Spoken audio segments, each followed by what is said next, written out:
I'm going to go ahead and get started, everyone. Thank you so much for your attention.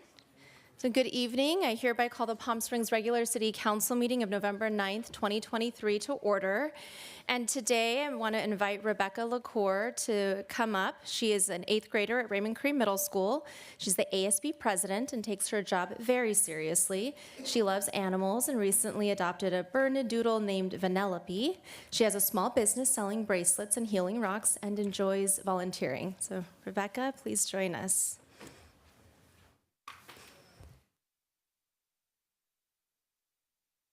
Please rise for the Pledge of Allegiance. Right hand over your heart. Ready? Begin. I pledge allegiance to the flag of the United States of America and to the republic for which it stands, one nation, under God, indivisible, with liberty and justice for all. Thank you. Thank you so much, Rebecca and her family, for being here. We really appreciate having your students lead us in the pledge each day. City Clerk, roll call, please. Councilmember DeHart. Here. Councilmember Hostage. Here. Councilmember Middleton. Present. Mayor Pro Tem Bernstein. Here. Mayor Gardner. Here. 5 members present. Thank you very much. And just at the top of the meeting, we just have a quick announcement from Fred Bell about some Veterans Day events.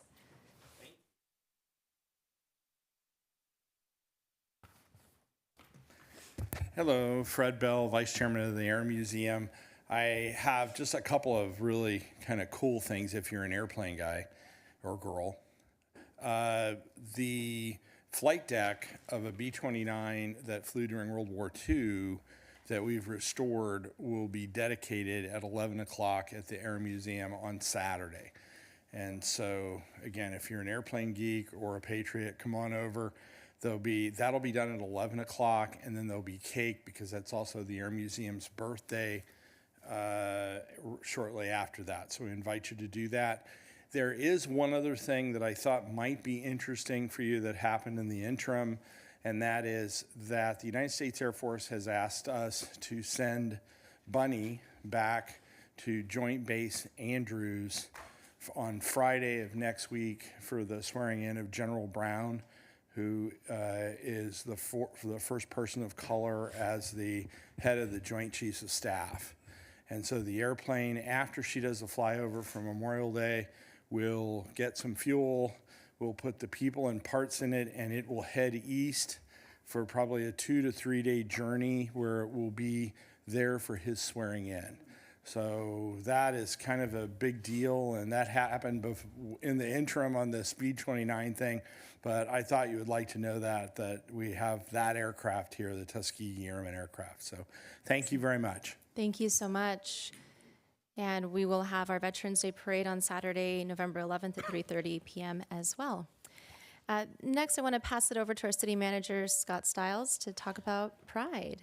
Yeah, thank you, Madam Mayor, members of City Council. Just very quickly, I just want to share with the public, over the weekend, we celebrated a fantastic Pride celebration with tens of thousands of our residents and visitors and more city staff, I think, that we've ever had in the parade before. I just wanted to share a few photos with you and the community.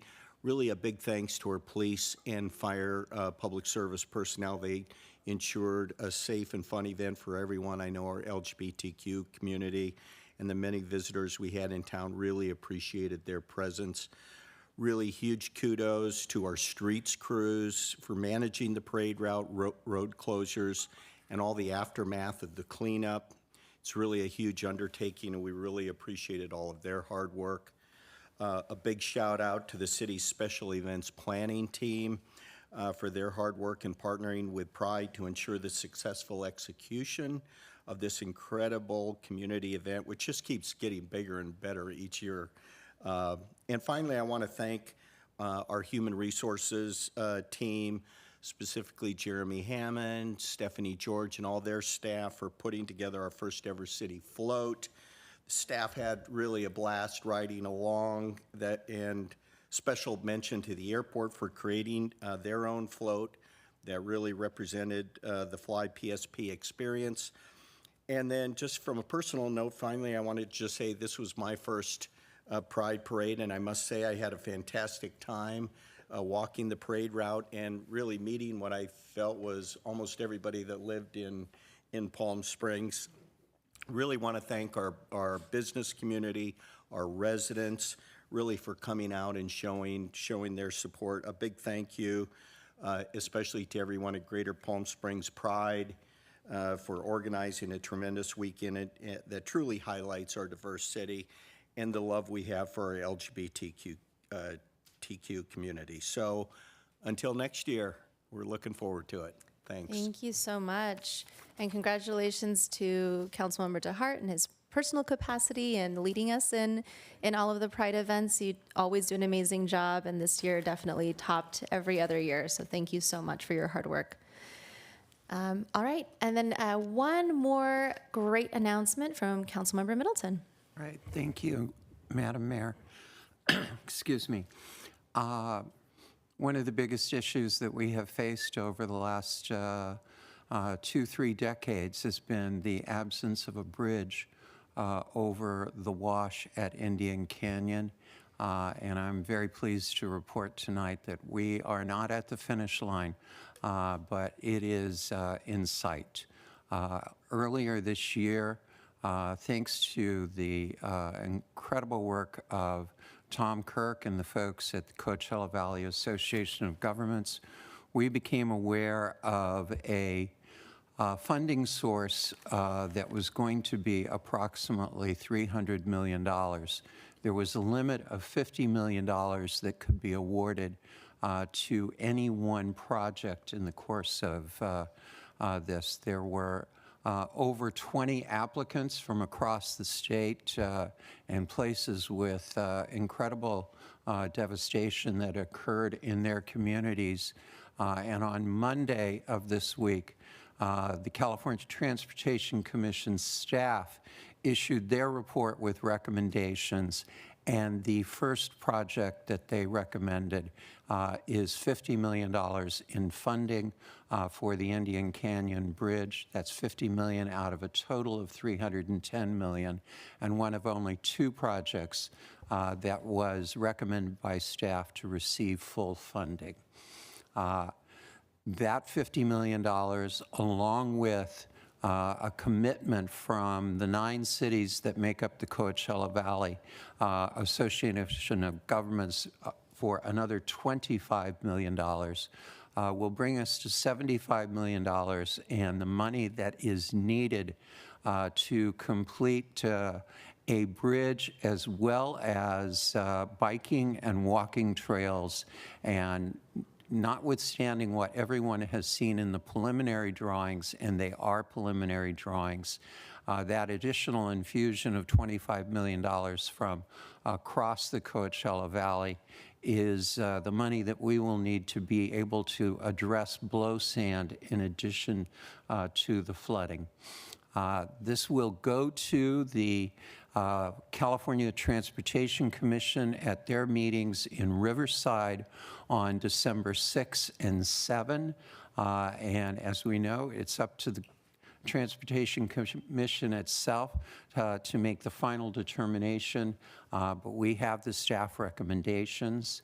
And I want to again remind everyone that this renewed effort began in 2019 after the St. Valentine's Day disaster that struck, when the 9 cities in the Coachella Valley decided, one, this is a valley-wide issue, that it affects everyone across the valley. It is not just simply a Palm Springs issue. And 2, that we needed to change our approach and find something different in the way that we would go about trying to build the bridge. And it was the engineering study that was authorized and paid for by all of the cities that resulted in the kind of recommendation that met this budget and allows us to move forward at a significantly reduced cost over all of the bridge proposals that we had tried and failed to get approved before this one. So we will be there, hopefully with bells on and smiles on our face following the December 6 and 7 California Transportation Commission meetings that will take place at the County Administration Building in downtown Riverside. Thank you very much for that amazing update. And thank you to all of council and especially Councilmember Middleton for all of your work over the years on this issue. We truly appreciate it. All right, with that, the next item is acceptance of the agenda. The City Council will discuss the order of the agenda, may amend the order, add urgency items, note abstentions or no votes on consent calendar items, or request consent calendar items to be removed for separate discussion. I'd like to entertain a motion to accept the agenda. Are there any items that staff or a council member would like removed for separate discussion? Councilmember Middleton. 1C. 1C, thank you. Mayor Pro Tem. 1L. Thank you very much. Any others? Okay, if we can have a motion and a second.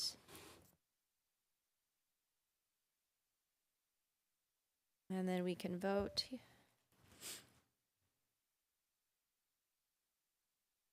Right, so for the public motion was by Councilmember Holstage, second by Mayor Pro Tem Bernstein, and it passes 5-0.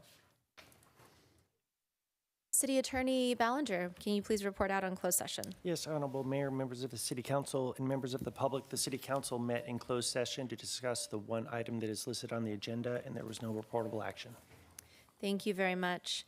The next item is public testimony. This time has been set aside for the members of the public to address the City Council on non-public hearing agenda items only. 2 minutes will be assigned to each speaker. You're asked to please begin by telling us what agenda item or items you are speaking about. Please note that testimony for public hearings will be taken at the time of the public hearing, and general public comments for subjects not on the agenda will be taken later in the evening. If you have any written comment for council, please pass that to the city clerk, and she will distribute that to us. Our first speaker is Michael Horn.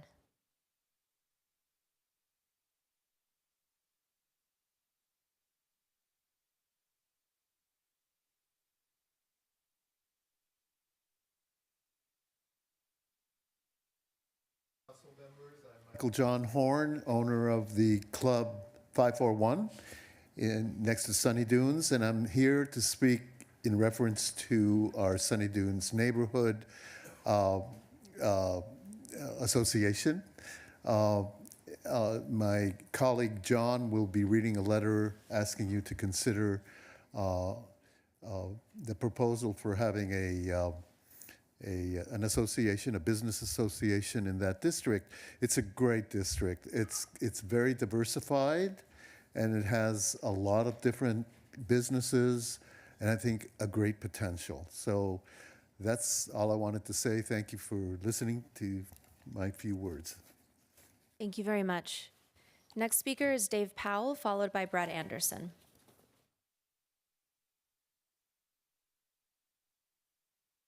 Regarding item 3C on the business districts, my name is Dave Powell. I'm Executive Director of the Desert Business Association, the Desert's LGBTQ Chamber of Commerce. I want to support the creation of the districts throughout the city and the business districts. As you know, since 2018, when we first started doing the subcommittee, I've been supporting this and encouraging this. I'm so glad the council is looking at doing this, creating these opportunities around the city. I think I was instrumental with the Arenas district, and we see so many more opportunities out there for our community to be, our business community to be heard. I will shift briefly to what the city manager brought up about Palm Springs Pride. I want to commend the city and the staff, the streets crew, the special events team, police, fire, everyone on Palm Springs Pride. It was a big weekend. It was incredible. And I also want to acknowledge, although the president of Palm Springs Pride gets a lot of recognition for Pride constantly, it is definitely a team effort, and I was elevated as a volunteer to a lead position this year, and I was moving around a lot, and it looked like I was standing around doing nothing compared to so many other volunteers and coordinators working on Palm Springs Pride. It's an incredible group of volunteers, an incredible group of people, and we are lucky to not only have the president of Palm Springs Pride with us, but all of those volunteers. So I thank the city for their support for Palm Springs Pride, and I thank everyone who participated. Thank you. Thank you very much. The next speaker is Brad Anderson, followed by Eric Graham. Hi. That's my written comments. My name's Brad Anderson. I currently live in the city of Rancho Mirage. I wanted to speak on item 1A and 3A today. My 1A is the AB 361 that the city is continuing to use. I would urge you highly to discontinue that. I've spoken many times on that before, and I won't bother you again, but I implore you to please stop using that because it's being misused. And on to 3A, that's concerning the catalytic converter. That's a tricky subject. I spoke, you in the staff report, you alluded to the Riverside County passing ordinance, and I had the opportunity to speak on that at that time. And I'm opposed to it because I don't think that's the right avenue to take to penalize everybody that has a catalytic converter in the possession or just happen to be. It's an unusual item to have, I agree, and you probably shouldn't be driving around with them.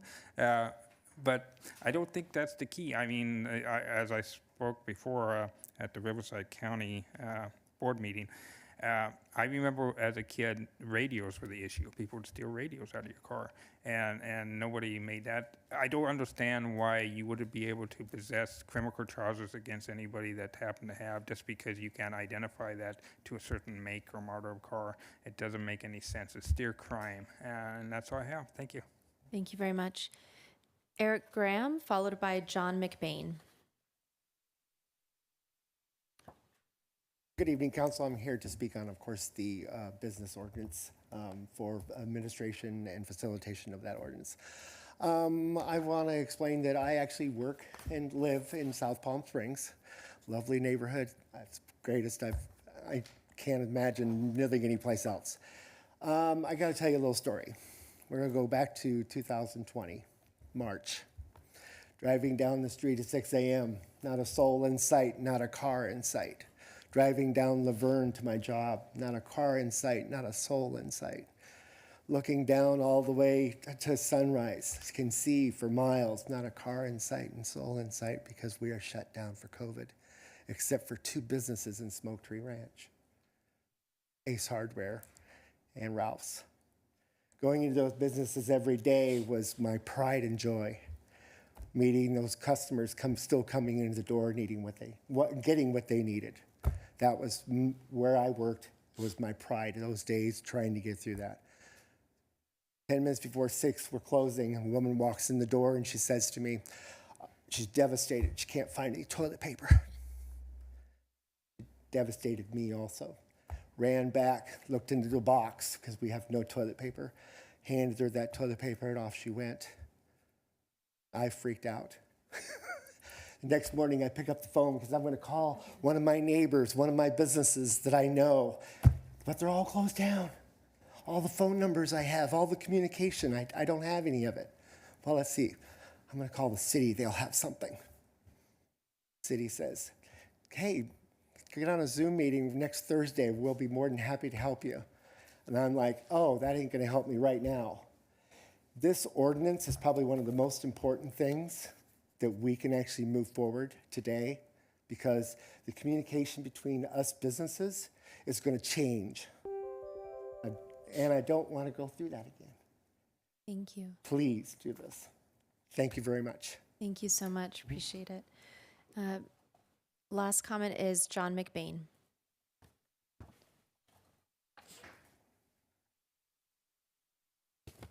Hi, Council and Mayor. Thank you so much. My name is John McBain. I'm from Gear Leather and on Sunny Dunes, but I'm here tonight to represent the South Palm Canyon and Sunny Dunes Business Association.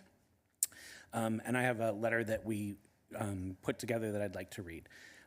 We, the undersigned, enthusiastically support the request to add Chapter 2.65 to the Palm Springs Municipal Code to allow for the formation of commercial districts and to provide guidelines for the administration of the districts. The South Palm Canyon and Sunny Dunes Business Association was created to promote and advocate for businesses in South Palm Springs. Our mission is to collectively work as businesses and merchant owners toward the goal of bringing business and to the designated district. We advocate for solutions to neighborhood issues which affect this mission. Our business owners include two of the oldest businesses in Palm Springs. We have a lot of history. We have identified over 108 operating businesses in our district and currently list over 50 active businesses and community partners in our group. We have a Facebook page, a Google group, and have held 10 meetings over the past 11 months. South Palm Springs is not in the tourist zone. We feel we tend to be overlooked by city-run marketing campaigns and services. Our business zone tends to support residents while uptown businesses attract visitors.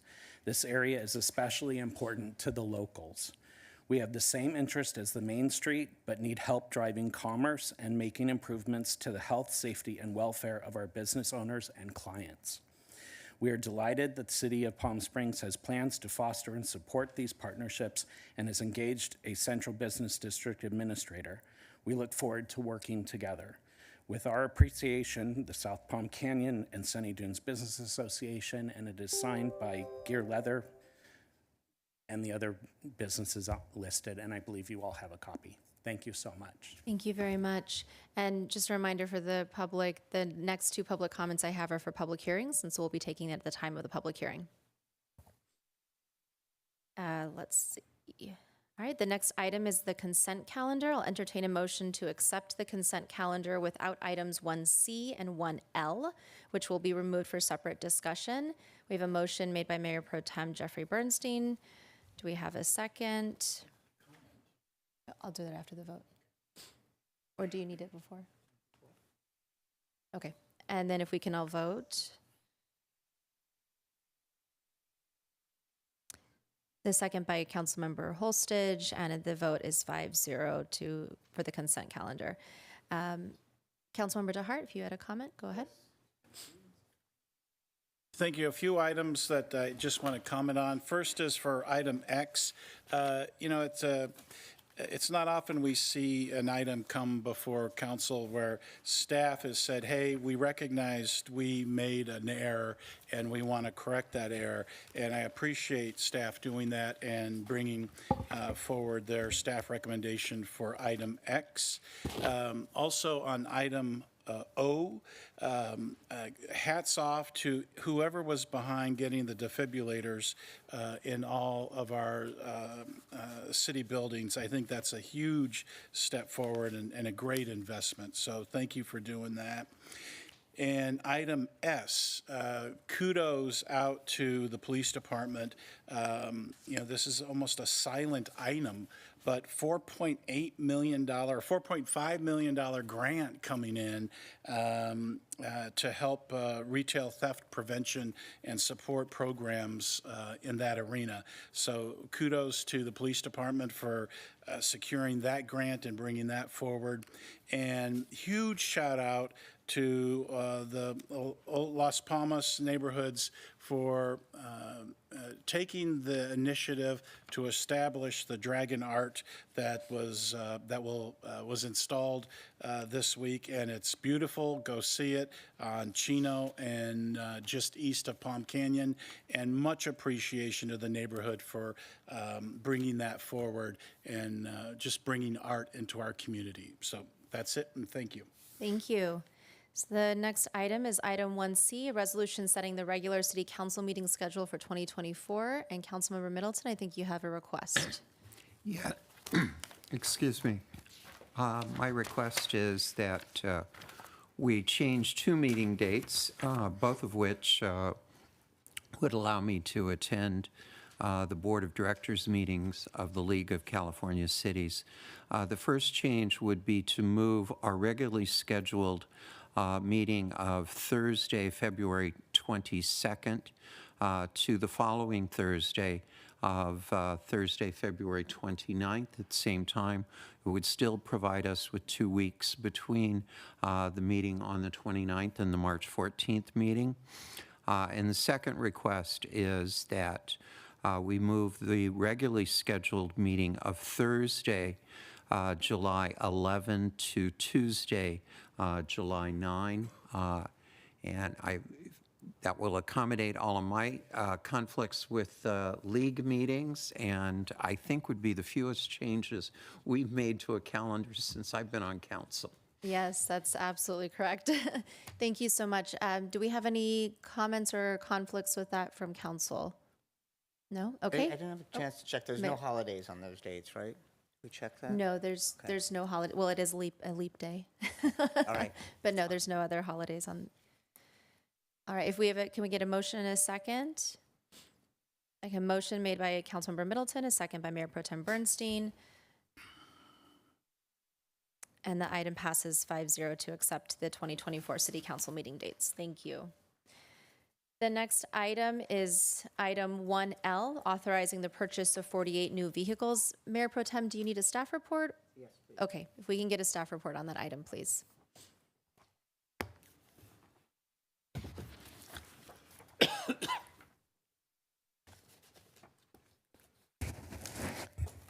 Good evening.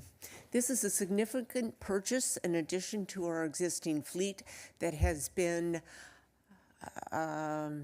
set aside during times of closures of automobile dealers and their facilities, during shortages in the caused by supply chain issues, and during times of economic austerity. The city adopted in the past a policy that clearly defines when city vehicles of all types will be replaced based upon their age and based upon the mileage they've accumulated. And we set that aside, only purchasing vehicles in cases of emergency until now. We're trying to refit our fleet and provide for new employees that are coming on board and will come on board that have been authorized by the city council. Most of these are for use by the police department.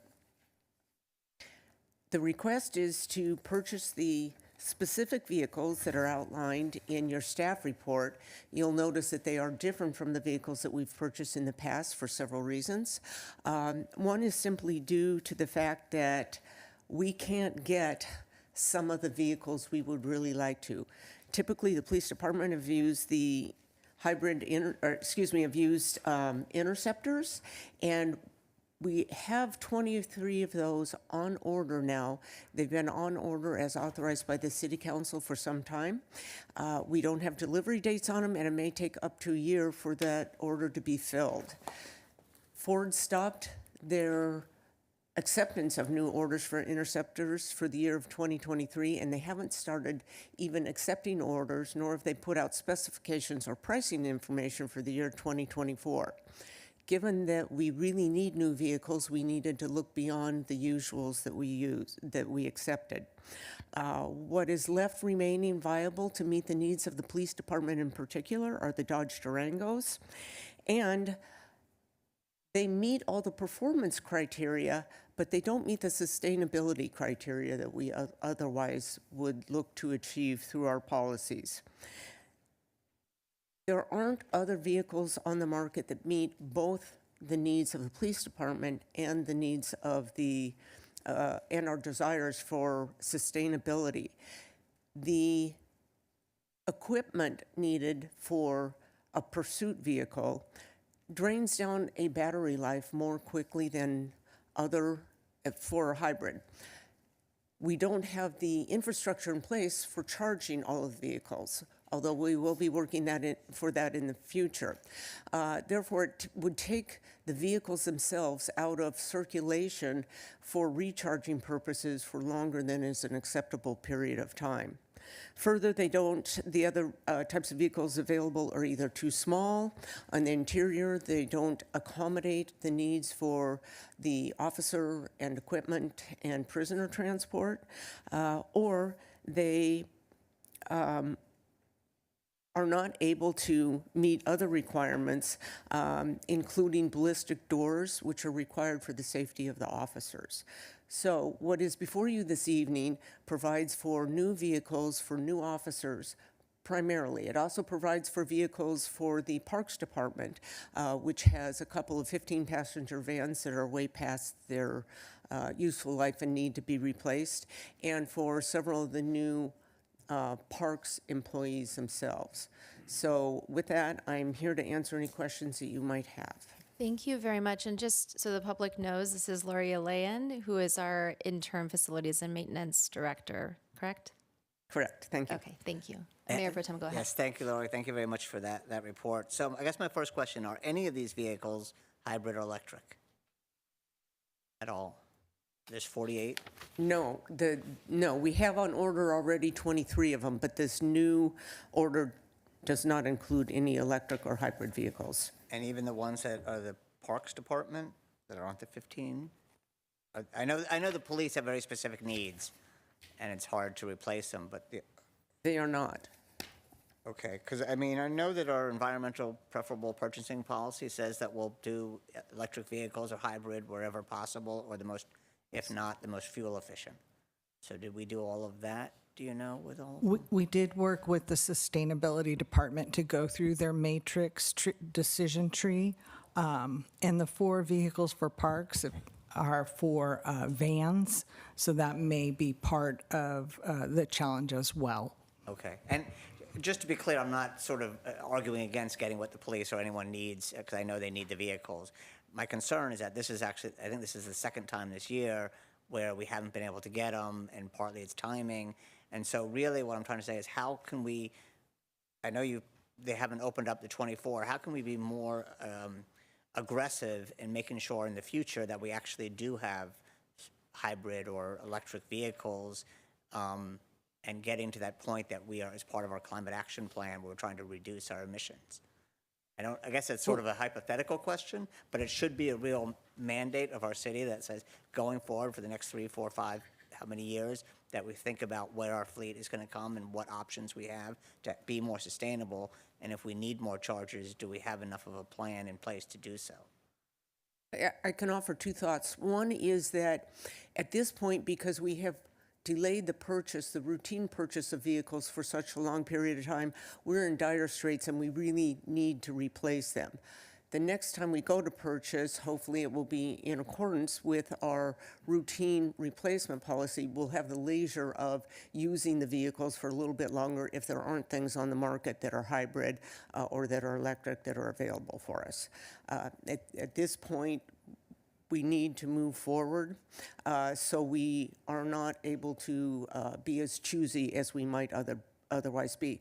And then secondly, although we will never be bigger than the big 3, or we'll never control or dominate the Detroit when it comes to manufacturing vehicles, we can do things to better prepare ourselves so that when there are opportunities to buy electric or hybrid vehicles, we're better prepared. For instance, with our infrastructure for charging, that's an important part of it that would preclude us, even if they were available now, from making optimal use of them because we don't have the infrastructure in place. So we can use the time until the market gears up again and starts producing cars that will meet our needs and that are hybrid or electric.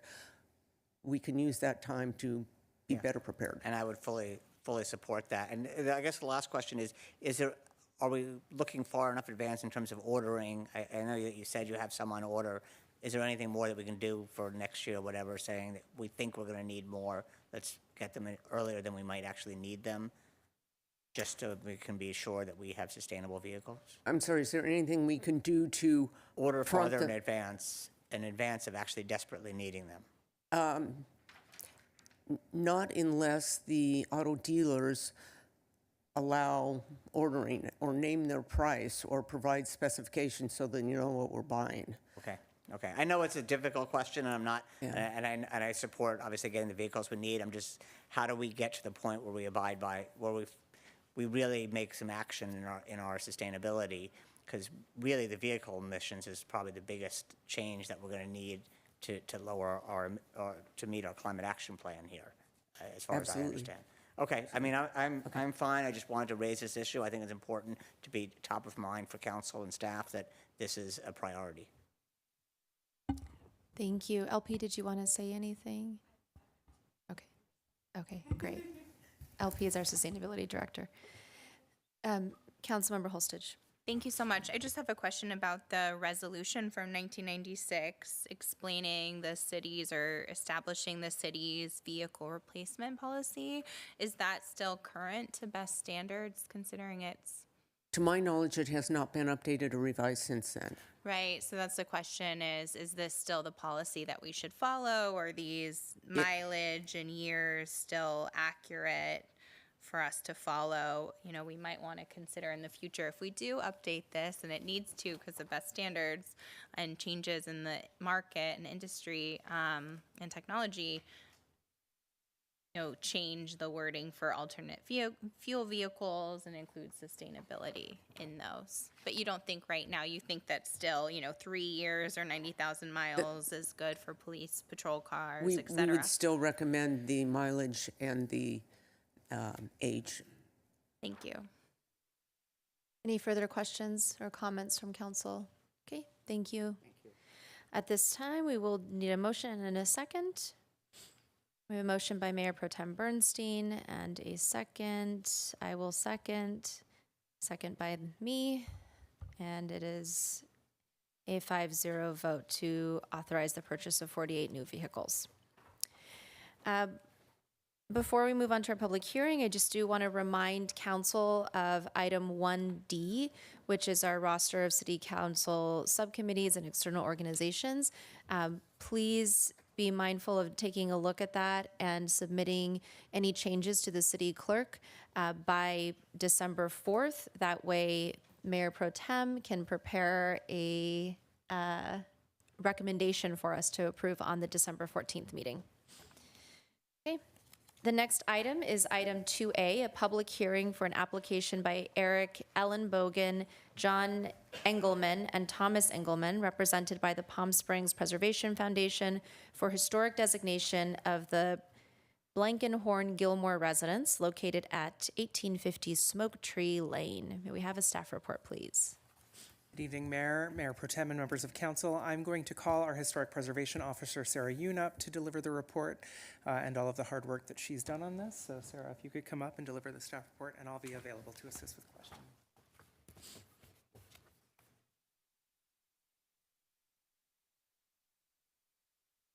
Thank you for the introduction. Good evening, Madam Mayor, Mayor Pro Tem, and members of the City Council.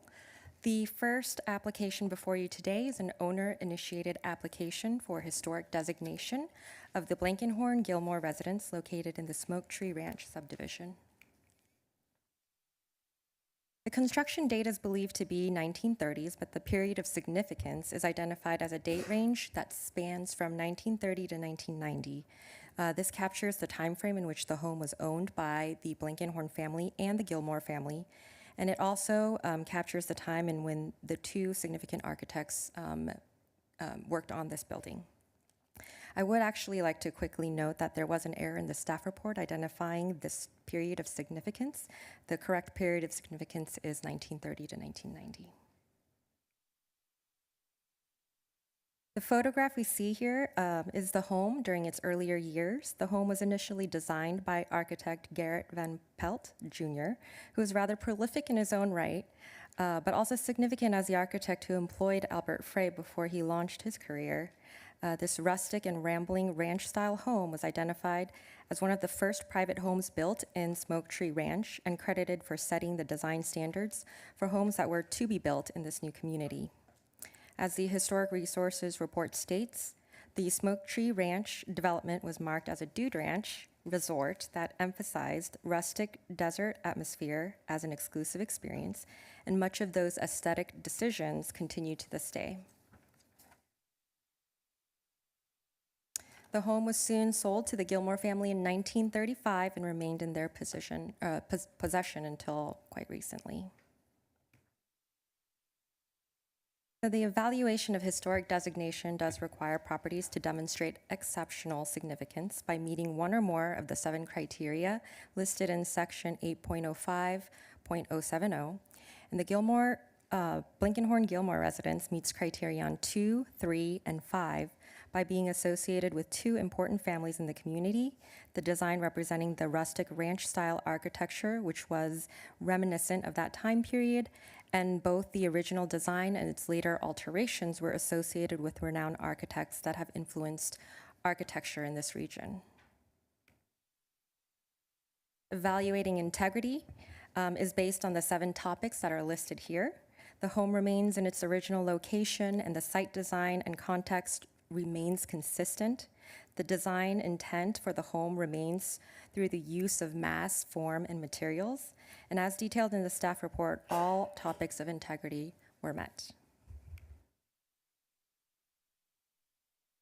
The unique architectural qualities and features of the home have been fully vetted by the HSPB members and identified in the draft ordinance before you today, which you can also see listed here, although it is quite small. The home's emphasis on horizontality, its placement in the natural desert landscape are strong characteristics. The use of deep roof eaves and materials like board and batten, wood siding, shake roof shingles created a consistent architectural language throughout the residence. So in conclusion, the Blankenhorn-Gilmore residence meets the criterion to be designated a Class 1 landmark site. The home not only demonstrates architectural qualities of significance, but it also tells the rich cultural and social history of Palm Springs related to residential development and tourism. Staff supports HSPB's recommendation to City Council to designate this home as a Class 1 landmark site. And I believe the owner's representative is also here to speak on behalf of the nomination during public comment. Thank you very much. Thank you. Yeah. Thank you very much. Do we have any questions for staff? Okay. Mayor Pro Tem. So the property is 1930, 31, but it had additions and changes through 1990. Correct. So at this point now, can there be further, if it becomes Class 1 historic, further additions? The period of significance has been kind of locked in as the 1930 to 1990, so any subsequent additions or changes wouldn't be included. They can make additional changes, but they would have to go through a certificate of appropriateness process. Okay, so if they find some other great architect who keeps with the mode, they could do that. And is this common to have a 60-year period of significance? It is not common. It's quite rare, but in this particular instance, I think that there was a lot of evidence proving that the additions were respectful and the architects that were participating had their significance that contributed to the building. So it is a unique case, and that was discussed during the meetings. Okay, and I think at one point, I forgot to mark where it says this was almost became a model for other homes at Smoke Tree. Is that correct? So are there other similar ones by the 1930 model still in existence? I think what the report outlines is that this kind of became the model, and all of the residents that came afterwards borrowed architectural elements from this particular house. And so the early iterations have very similar characteristics of that rambling rustic ranch feel, lots of board and batten, lots of similar use of materials and forms. Okay, and Albert Frey is the one who did some. What period did he do in this? He did the alterations that came subsequently, and I believe it was in the span of 43 years. So I think he did 6 iterations of alterations to this home. It's quite interesting that he worked under the original architect, and so he had the original drawings, and he remained very respectful to the original design. Okay, and do you know, did he work on other? I'm sorry, I'm just interested. Did he work on other houses in Smoke Tree? He did, and he actually couldn't. I think when the applicant is up, she can give you details on that, but he has a significant fingerprint on Smoke Tree Ranch for sure. Okay. Those are my questions. Thank you. Thank you very much. At this time, I'd like to open the public hearing. The public is invited to speak for 2 minutes, and the first speaker is Tracy Conrad.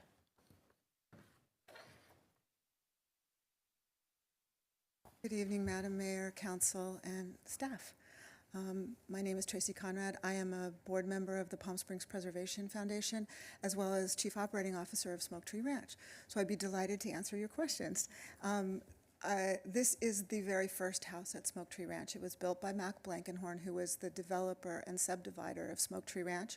He also owned vast tracts of land in the entire Coachella Valley, and he and his wife named Rancho Mirage. He left Smoke Tree because of the untimely death of his wife, and the house was sold to the Gilmores, who also have a fascinating history that you've already read about. Albert Frey comes to the desert, and he first works in the office of Garrett Van Pelt because he's an unlicensed architect in Palm Springs. And he later becomes the ranch architect. He spent more than 50 years at the ranch. He's touched more than 40 houses on the ranch. And using this model and working in the ranch vernacular is, was very interesting as a modernist. But when you go inside his houses, they feel very modern, but they use that vocabulary on the outside. So I can think of no more historic house than this in the entire city. It actually, I believe it dates to 1929, and probably started in 1929 and finished a bit later. So we'd appreciate your support. It's a wonderful addition to the historic resources in the city. And I'd be happy to answer any further questions that you have. Thank you very much. With seeing no other speakers, we'll close the public hearing. Council, do you have any comments, or is there a motion and a second? We have a comment from Mayor Pro Tem. Yeah, since I finished my questions, I want to say this, I love this report. It's just a great report, and thank you for doing this. And I know Sarah gave the brief introduction, but it's a very lengthy, a lot of work goes into this. I would encourage members of the public to really read this. It's a fascinating history of Palm Springs and the players and the people, and it's just really interesting. You should publish these somewhere. Anyway, I want to say how much I appreciate it's a tremendous amount of work that goes into these, and I appreciate it. Thank you. Thank you. Councilmember Middleton. The Mayor Pro Tem stole every one of my lines. Thank you. Yeah, these are actually truly a really interesting reports. We have a motion by Councilmember DeHart, a second by Councilmember Holstage, and if we can all vote, motion passes 5-0. Thank you very much. The next item on the agenda is item 2B, a public hearing for an application by David and Catherine Wright, represented by the Palm Springs Preservation Foundation for historic designation of the corner residence located at 1275 South Calle de Maria. May we have a staff report, please? So the next item is also an owner-initiated request for historic designation. This is of the corner residence. And as you can see on this aerial map, the property is an internal lot that abuts two streets with frontage facing Calle de Maria. The lot itself is roughly 1 acre in size and located in the R1C residential zone district within the Deep Well Estates neighborhood. A detailed historic resources report was submitted as part of this application, requesting for Class 1 landmark designation. This also is a fascinating report, so if you haven't read it all, it's also very in-depth. It is important to recognize that this property has already been listed on the National Register of Historic Places, and that was back in 2016. The home was completed in 1955 for the original owners, Leon and Thea Corner. The architect E. Stewart Williams, who designed other significant projects like the Palm Springs Art Museum and the Idris House, designed this home for the Corner family. And the garden landscape was designed by well-known landscape architects Garrick Ekbo and Francis D. Dean. Up on the screen are Julia Schulman photos of the home and its complete shortly after its completion, showing desert modernist ideals and the home's integration to a carefully designed landscape against the backdrop of the mountains. It's a stunning photograph. Again, in order to be classified as a Class 1 historic resource, the site must demonstrate exceptional historic significance. And this particular property does meet criterion 3, 4, and 5. The home reflects the modernist design ideas of the post-World War II period, specific to the desert and Palm Springs. It utilizes innovative building materials such as the new slump stone structure developed in the late 1940s, as was called out in the report. And both the building and the landscape were designed by masters of that time period that are actually, they continue to be revered today. Integrity of the site is evaluated by looking at the 7 topics listed here. Detailed in the packet, of course, staff and HSPB agree that the site meets all of the integrity findings as it currently stands. With the report as the basis, a comprehensive list of character-defining features of the site was finalized by HSPB during the September 5th meeting, which is reflected in the City Council's draft resolution. As mentioned in the report, many historic elements were actually restored and non-historic additions were removed during the and they all referenced the historic documentation that was available for this house. The simple use of materials and the large expansive glazing all has been maintained in its original profile, and the landscape features were also brought back to its original design. As you can see in some of these more recent photos, all of the exterior details have been meticulously brought back in excellent condition, and the garden structures, including the trellis and the slated curved bench, was reconstructed and revived to its original design. In summary, the analysis of this site demonstrates that the corner residence meets all of the necessary criteria for a Class 1 landmark designation, and the property as a whole demonstrates exceptional historic significance, and we support HSPB's recommendation that City Council adopt the resolution designating this property as a Class 1 historic site. Thank you very much. Do we have any questions from council? Okay, Mayor Pro Tem. Sorry, I like these. No, it's good. So under the landscaping is also part of the historic designation. Correct. And you talk about the sculptured earth mounds, the native stone, the planting beds, but in the pictures there's a lot of lawns. Are the lawns actually part of that, or can they be made into more desert-friendly, sustainable? I think at this time the lawn wasn't specifically identified. It's incorporated as part of the overall landscape, but there is room for alterations. The turf conversion would be. Yes. Okay, all right. That was really my question. I mean, and this report, it's really interesting. Yes. The whole escape from Europe, and Thea Rosenquist, the actress owning the house. It's a really interesting report of early people in Palm Springs. So thank you. I guess Stephen Kalon did it, but thank you, Stephen, whoever he is. Thank you. Great. Oh, I shouldn't make. Yeah, it's okay. At this time, we'll open the public hearing. Public is invited to speak for 2 minutes, and we do have Stephen Kalon on the Zoom. IT, do we have Stephen Kalon?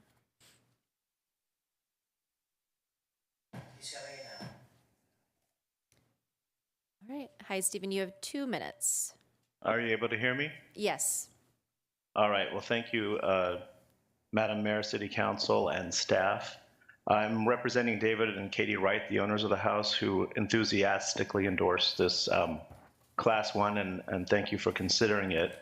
You know, in my opinion, it doesn't really get much better than this. The clients, the Kerners, were fascinating people who gave their design team sort of carte blanche to do what they thought best, and then left back to Canada and wanted to come back for Christmas and just walk in with their toothbrush and their suitcase and just move right in. You know, the finest architect, I think, E. Stuart Williams of the day. The landscape architect, Garrett Ekbo, with his associate Francis Dean, is internationally known and admired as one of the founders and masters of modernist landscape architecture. And also Arthur Elrod was the interior designer, and together they created this work of environmental design. And then we get this next iteration with the Wrights coming through and doing this masterful, meticulous restoration, and it's nothing short of heroic what they've done to bring it back. That sort of thing just really doesn't happen. So I just want to say that this is, you know, I think one of the best properties, and now that it's been restored with, you know, landscape architecture doesn't really get restored or respected as much. But in this case, as partly a landscape historian, I'm really thrilled that it did. I don't really have anything else to say. The staff report was so good, so I'm happy to answer any questions. And Jeffrey, to answer your question, the grass is part of the historic design. There was grass, especially in the backyards where people would actually use it. So ECBO made sure that where people would use the grass, and it wasn't just something that you would look at, that grass was available. In the front, they did reduce some turf and put in some more desert and smoke trees. So there has been some turf reduction in the restoration by J.C. Miller, to answer your question. Thank you very much. Okay. The public hearing is now closed. Is there any other questions or discussion from council on this item? Mayor Pro Tem. I do. Thank you for that. And I just want to point out, we had a discussion last council meeting about the landscape at City Hall. That was Garrett Expo who did this property, and you heard from Stephen as one of the most internationally renowned landscape architects. And that's one of the things, although the City Hall one was very desert landscape for the most part, and I think this is further testament to the importance of that restoration at City Hall as an example. So thank you. Thank you very much. We have a motion from Councilmember DeHart and a second by Mayor Pro Tem Bernstein. If council can vote. And the motion passes 5-0. Thank you very much. The next item is item 2C, a public hearing for an interim urgency ordinance of the City of Palm Springs to adopt an extension of a temporary moratorium for an additional 10 months and 15 days on new applications and transfers of permits to engage in cannabis retail activities for consideration of appropriate amendments to the municipal code in accordance with Government Code Section 65858. May we have a staff report, please? Madam Mayor, before that, I need to recuse myself because of potential financial interest. My husband's a realtor broker and is selling a building with a tenant whose cannabis business, and so I've been advised by the city attorney to recuse myself. Thank you very much. So we'll just wait a second as Councilmember Holstage exits. Yes, Madam Mayor, members of the City Council, the item before you, as you indicated, is an urgency ordinance dealing with cannabis permits within the city. As the council will recall, at the August 26th City Council meeting, you adopted an urgency ordinance imposing a moratorium on transfers of cannabis permits as well as new applications for cannabis businesses. That ordinance, by its terms in accordance with state law, expires on December 10th of this year unless the council acts to extend it by ordinance. Because this is the only regular meeting of the City Council before December 10th, we've brought this before you sooner than we might normally because those ordinances normally last 45 days.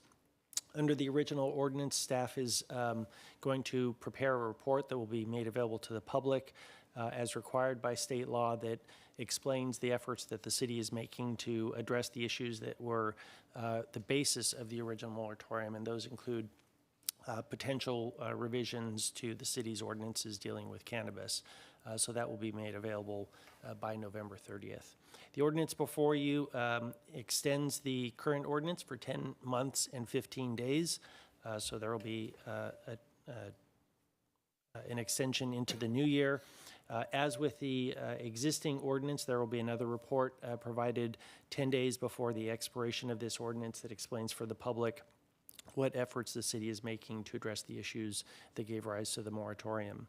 As I mentioned at the previous council meeting, this ordinance can also be terminated by the City Council at any time if you find that we are moving forward with those ordinances and potential revisions sooner than anticipated.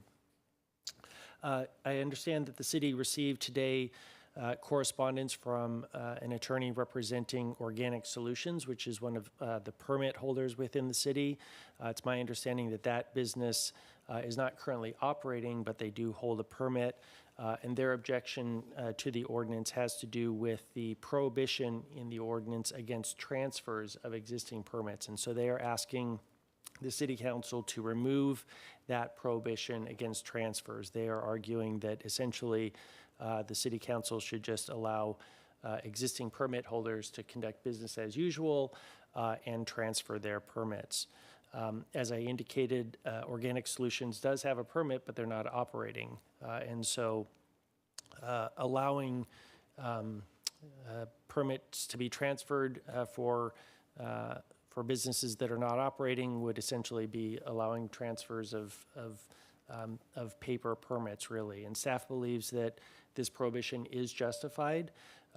Staff believes that there is a potential oversaturation of the cannabis market here within the city, and that transfers of permits will only encourage further investment in an oversaturated market. And so staff would recommend that council keep this in. It also frustrates a potential future cap. If a council is interested in imposing a cap at some point, the continued transfer of these paper permits especially will just keep that number sort of artificially high.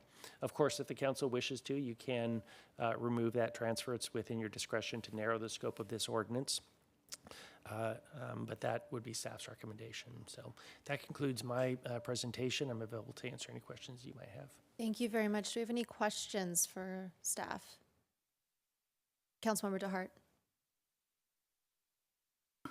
So question on if I hold the permit today and if I want to conduct a transfer, I have to submit some kind of paperwork. Correct. So if that paperwork hasn't been submitted, then we said last meeting that that would not move forward. But if they had submitted their paperwork already, that transfer can continue to move forward. Correct.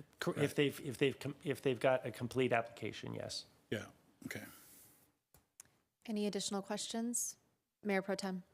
Just not for this, but we talked about the changes to the actual the ordinance with the other caps and other things. What would be sort of a range and timing on that between first reading, second reading, and adoption? You mean of an ordinance? To address those other issues we discussed last time, to the saturation taxes and everything. I mean, the minimum would be 3 months. The mechanical aspects of bringing forward an ordinance would be a first reading, a second reading, and then it would go into effect 30 days thereafter. So it's usually 2 months. But as we've seen with other ordinances, usually it's the preparation and policy making that formulates that ordinance that takes more time. But the actual ordinance adoption is about 2 months. So the moratorium for a 10-month probably makes a lot of sense, given that it will take time to adjust it, although as you said, we can end that earlier if we get it done. Correct. Okay. Thank you. Thank you very much.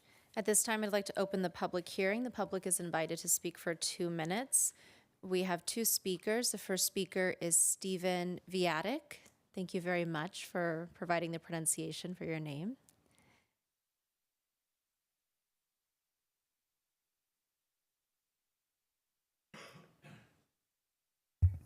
It's on. Good evening, City Council members, Mayor. I'm Stephen Viatic, owner of Reefer Madness. I just want to make a few quick comments related to the moratorium and particularly the cannabis tax changes that are in the pipeline. My request is please let's not take 10 months to reduce the taxes. I'd like to ask that it come back to council sooner than later. Because it's going to save each cannabis operator anywhere between $5,000 and $15,000 a month in taxes, depending on the operator, and that's money that can be spent on, additional employees, payroll, improvements on the business, improvements on the building. It will also boost sales since customers will be able to spend more, and it will keep customers shopping in Palm Springs instead of going to other cities where taxes are currently less. And then my second request is please don't raise the cannabis distribution tax. I'm not a cannabis distributor, but I work with many cannabis distributors, and some of them are already suffering from narrow margins, and they could use all the help that they can get also. Thank you for your time. Thank you. The second speaker is Jason Gilliland.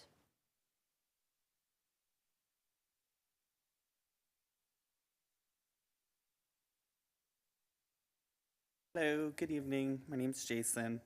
I'm the Director of Operations for Reefer Madness. I'm here today because I'm requesting an immediate 5% tax reduction for the length of the moratorium during the time that staff and council discuss what the appropriate numbers should be.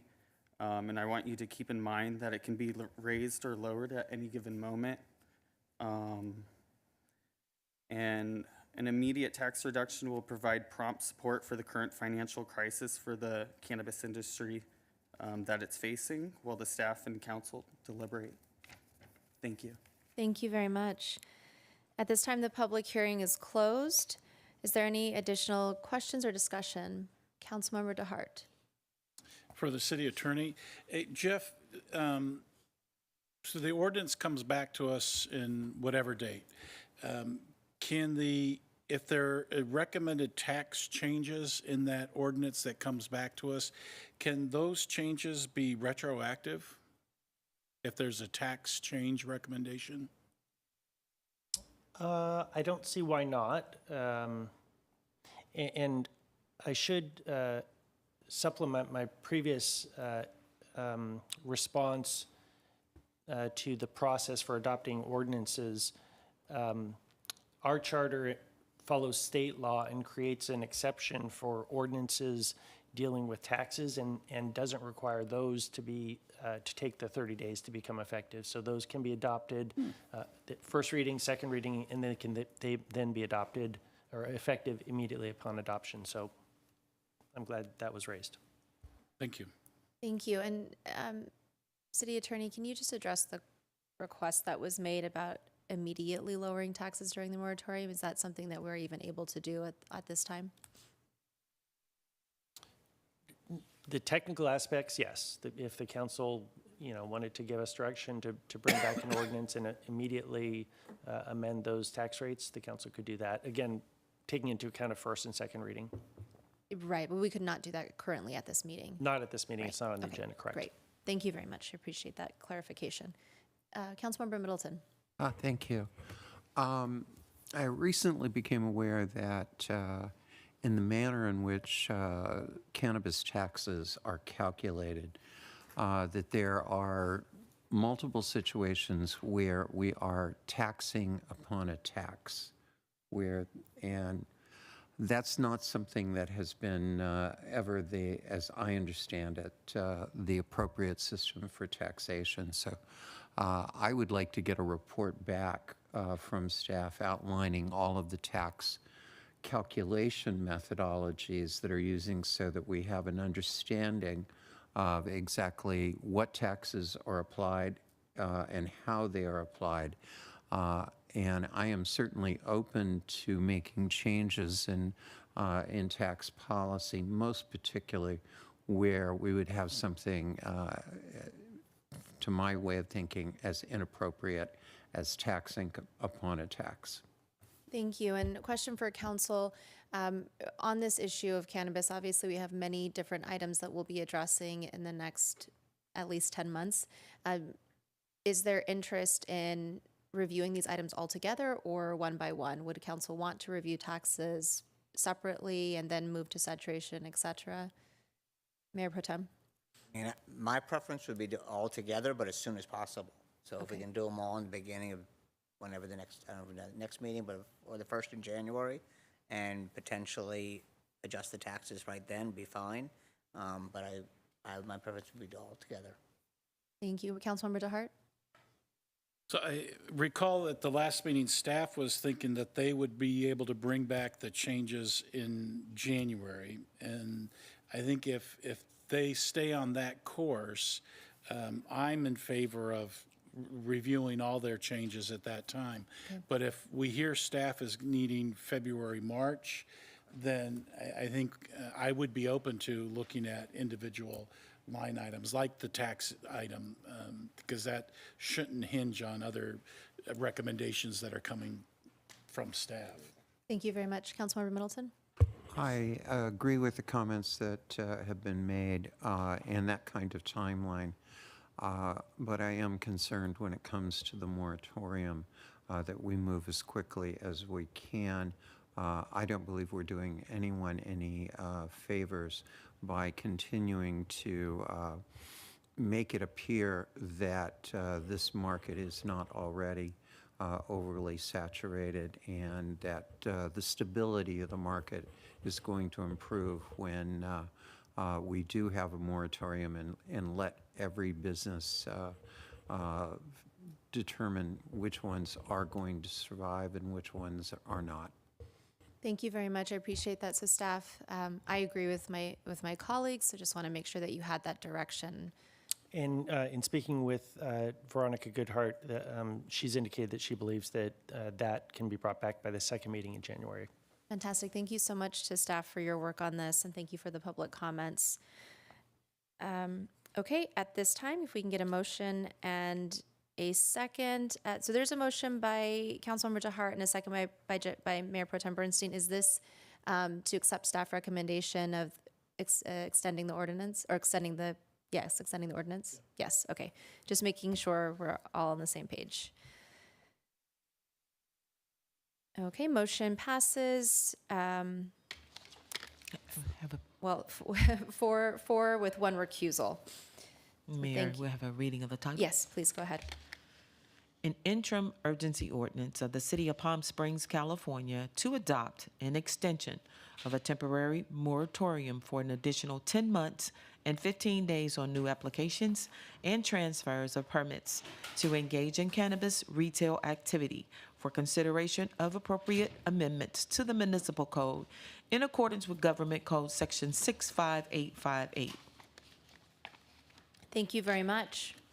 So we're moving right along in this meeting. The next item on the agenda is item 3A, an introduction of an ordinance titled an ordinance of the City Council of the City of Palm Springs, California, adding Chapter 11.102 to Title 11 of the Palm Springs Municipal Code, establishing regulations prohibiting the unlawful possession of catalytic converters in the city. May we have a staff report, please? Yes, the item before you tonight, Madam Mayor and members of the City Council, is an ordinance that effectively creates a presumption that a catalytic converter that is in the possession of somebody without adequate proof of valid ownership is a stolen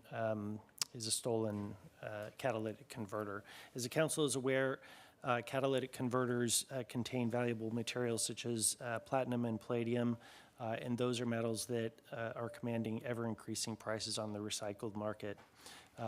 The recycled catalytic converters can be sold on the market for $200 to $1,200 per catalytic converter. And the current laws at the state level and federal level make it increasingly difficult for our police department and prosecution teams to prosecute persons who are in possession of catalytic converters. In 2021, approximately 1,600 catalytic converters reportedly stolen in California each month. And so staff has been asked to bring forward an ordinance to help address the impacts of these catalytic converter thefts. The ordinance before you is modeled on an ordinance that was recently adopted by the Riverside County Board of Supervisors.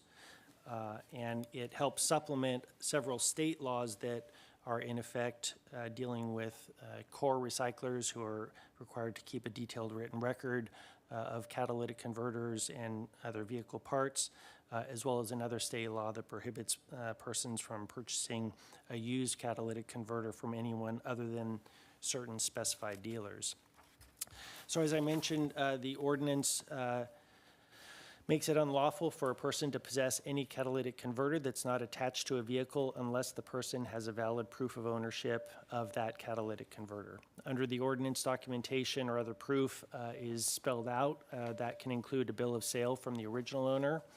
It can include documentation from an auto body shop or similar business proving that the owner relinquished the catalytic converter to the person. It can include verifiable electronic communication from the previous owner to the possessor, relinquishing ownership of the catalytic converter. or it can include, for instance, photographs of the vehicle from which the catalytic converter originated, clearly showing the license plate number and VIN number of the car from which the converter was removed. This ordinance will hopefully make it easier to prosecute individuals who are in possession of catalytic converters without adequate proof of ownership, who have presumably obtained them unlawfully. And it doesn't require the complaint and cooperation of a victim, which is sometimes difficult to obtain through the prosecution process. The staff report indicates that this ordinance is drafted so that a violation of the ordinance would be a misdemeanor. However, that could be reduced to an infraction at the discretion of the prosecuting attorney or the police department. That concludes my staff presentation. I'm available to answer any questions. Thank you very much. Do we have questions for staff? Councilmember? No? Okay, I do have some questions, if that's all right. So can you talk a little bit about how we would be informing the public about this? And I understand the comments that were made earlier. I think it is somewhat difficult. I understand, obviously, people are generally not running around with catalytic converters because they truly need them, but I am just wanting to make sure that we're addressing this so that people are not caught up in a scam, for instance, and buying a illegally or a stolen, rather, catalytic converter.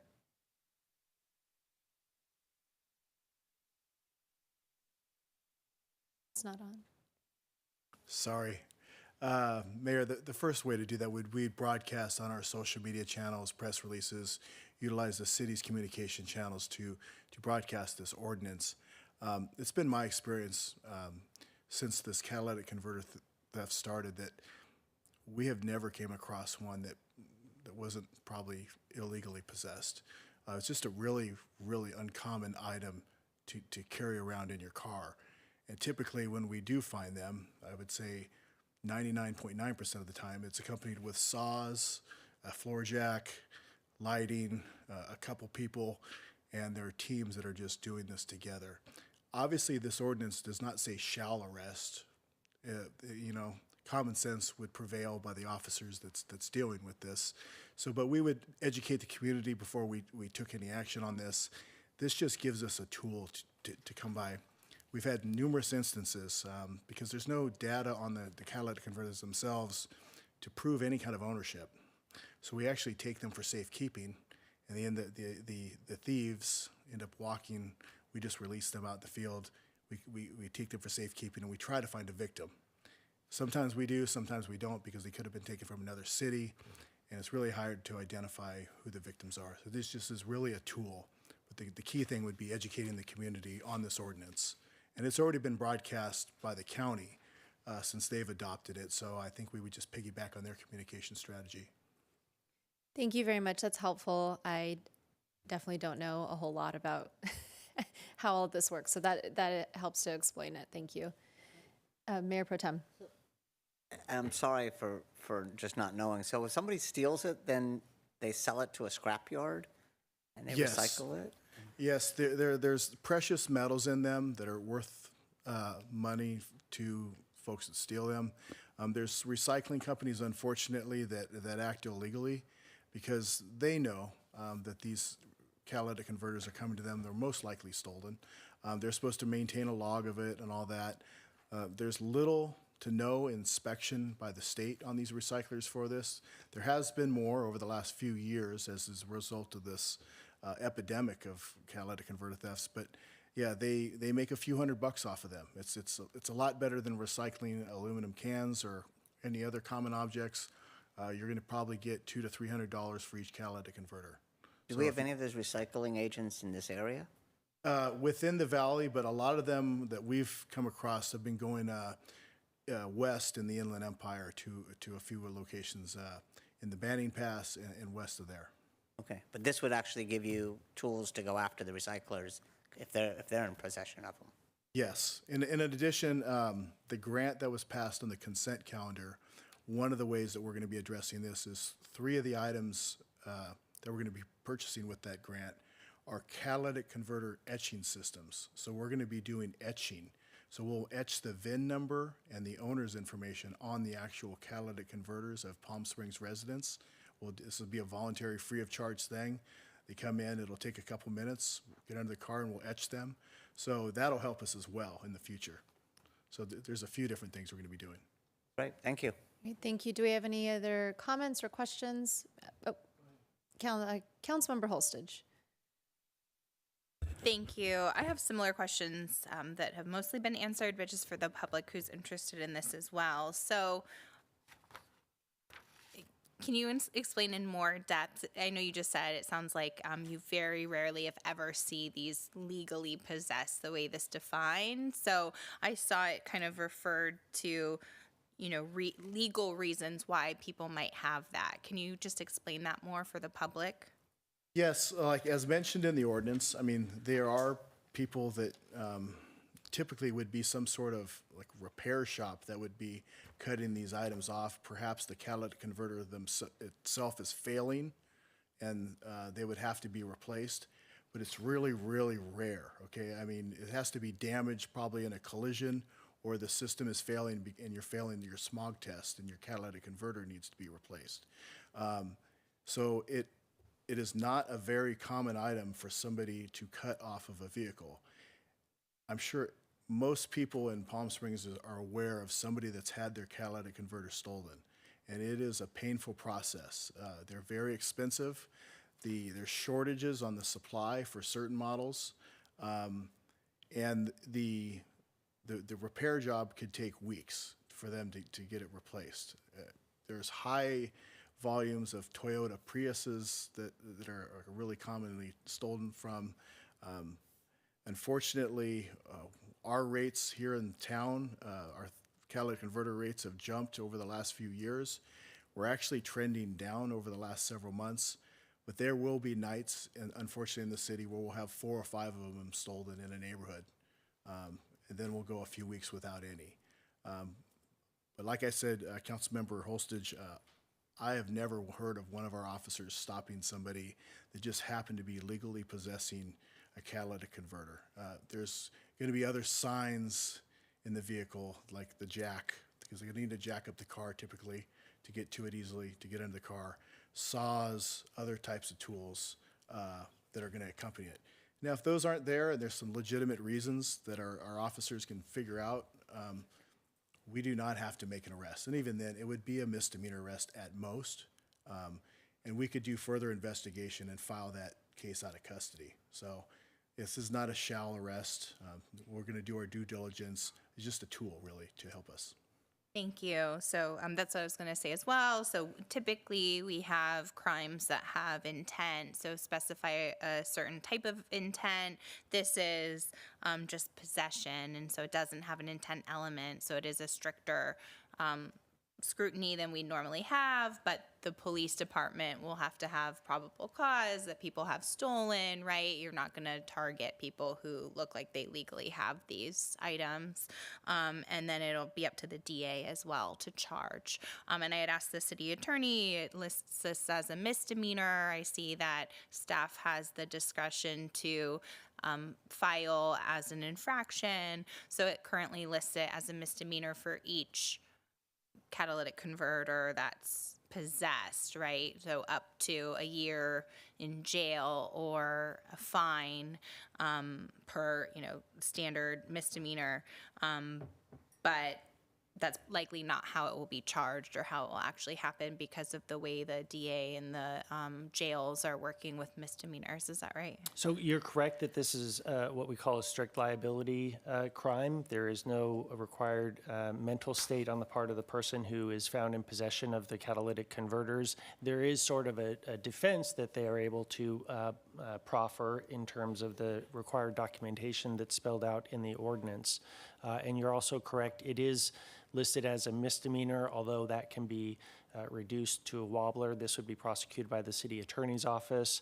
And in our experience, courts will often find other ways to address misdemeanor prosecutions, such as diversion and community service, those types of things. So we're probably not going to see a lot of jail time for these, but it is going to be a way to address the concern that's been raised. Thank you. Thank you very much. Other questions or comments? Councilmember DeHart. Mike, how big is a Cadillac converter? What's the measurements? Depending on the size of the vehicle, but typically 2 to 3 feet long. Yeah, so it's not something people are just carrying around in their backpack. No. Just going to the parts store to get a replacement. So I love that this is in front of us tonight. I think it's a great tool to give to the police department. It is a problem in the community, and I'm sure all know of folks who've had their Cadillac converter stolen off the vehicle. And I'm really, really excited that the chief has added in what I call the tattoo, the Cadillac converter tattooing of the VIN number, so we can have a program and etch the VIN numbers on the Cadillac converters for members of our community as soon as we get those grant funds. And that's going to give an added sense of comfort to our residents that, if their Cadillac converter is stolen, it at least can be identified and traced back to them. And I just love this tool, and I appreciate the department adding the etching machines into, bringing those into town. So we've got that to support our residents. So thank you. Thank you. Great. Thank you very much, and thank you for the explanations for us non-car people. We have a motion made by Councilmember Middleton, a second by Mayor Pro Tem Bernstein, and motion passes 5-0. Brenda, do you need to read the title?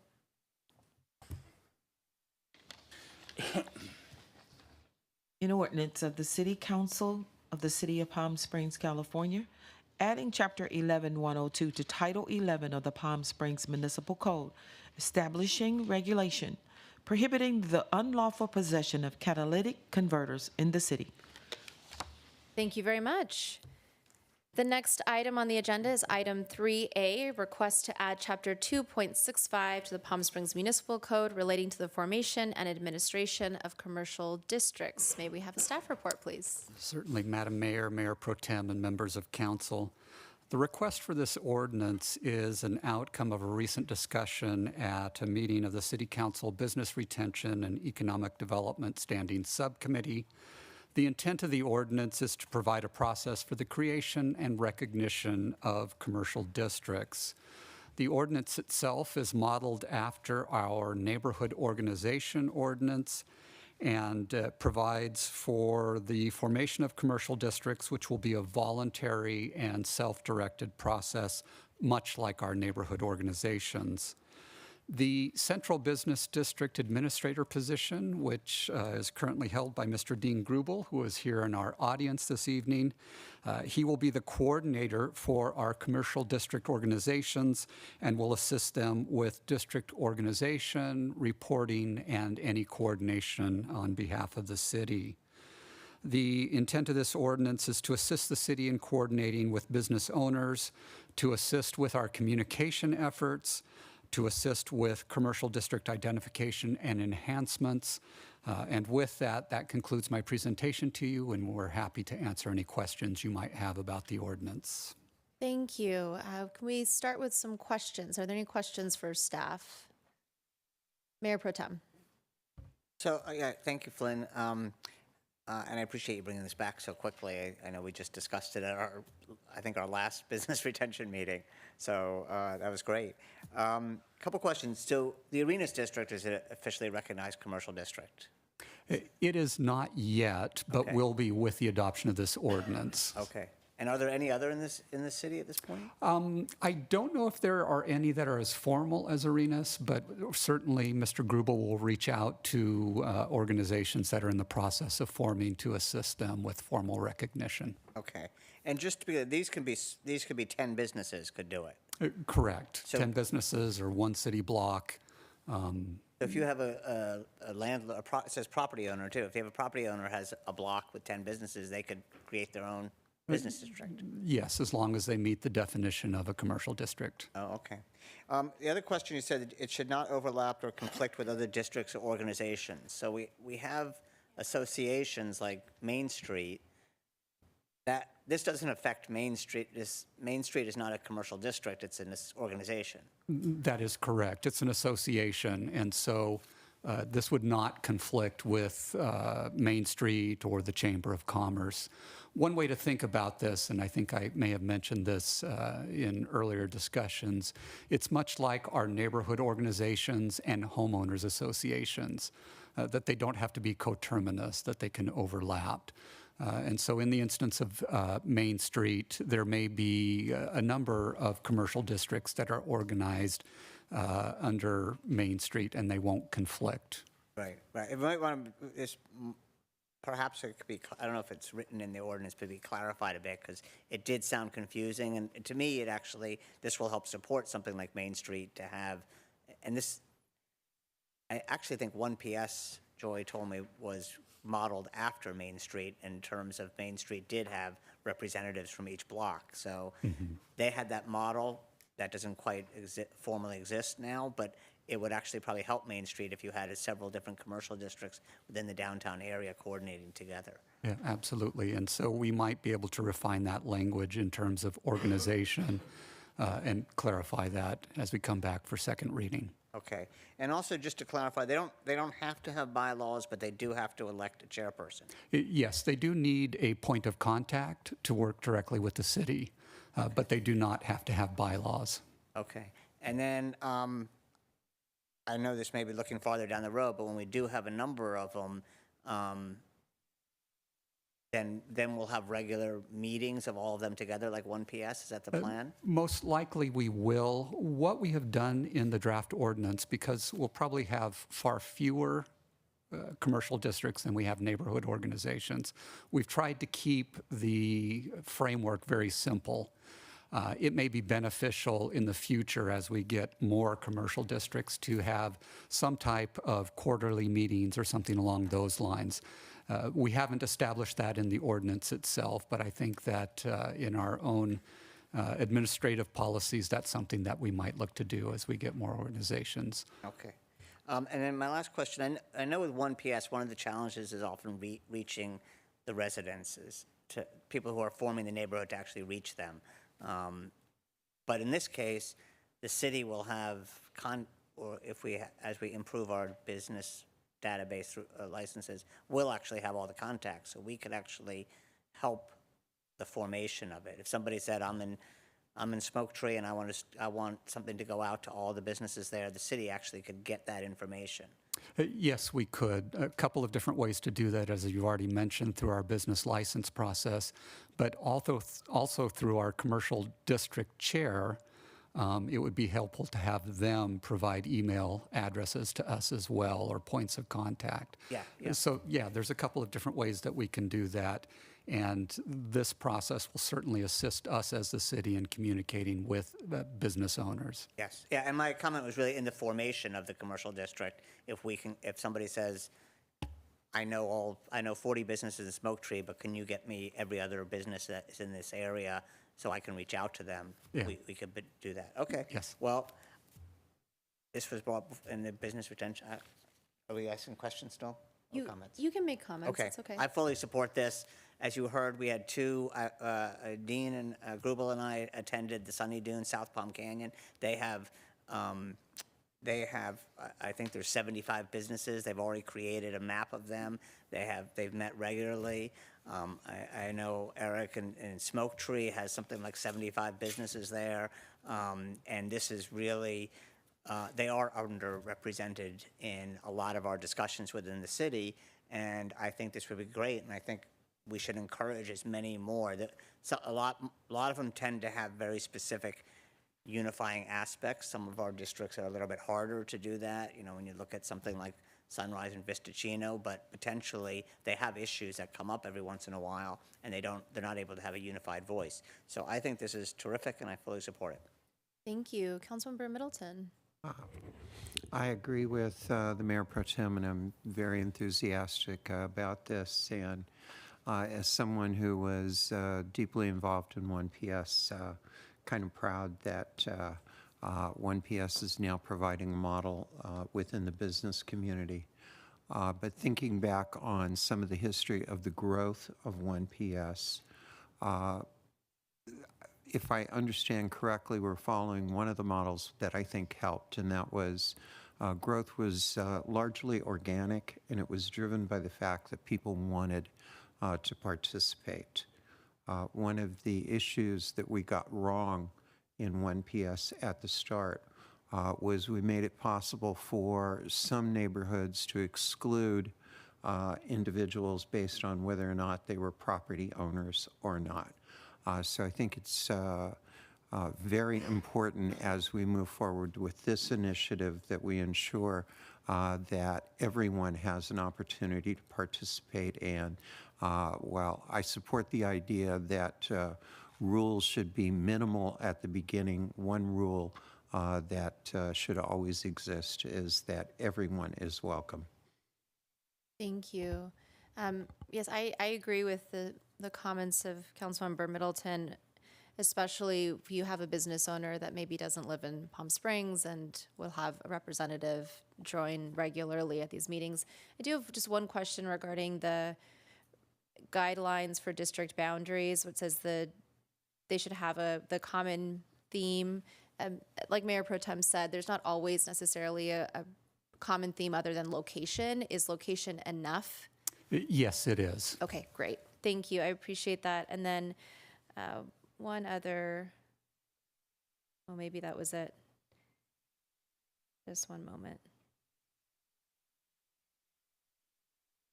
Oh, and just on page 6 of the ordinance, at the bottom, it says that the City Council has recommended that recognized commercial district organizations be included in the formation of policies and procedures relating to the governance of the city.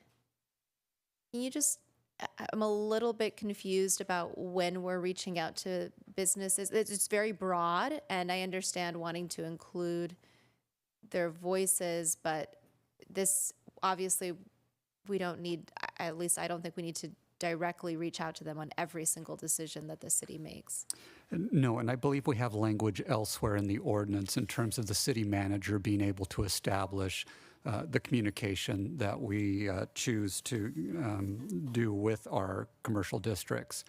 But we do want to kind of keep in mind what we've been doing with neighborhood organizations in terms of actions of boards and commissions or proposed ordinances and things like that, where we want to get that information and make it possible for members of commercial districts to comment at board and commission meetings and at city council meetings. So communication is a large part of the reason that we want to do this. And again, the city manager can determine the communication that we do with our commercial districts. Thank you, that's helpful.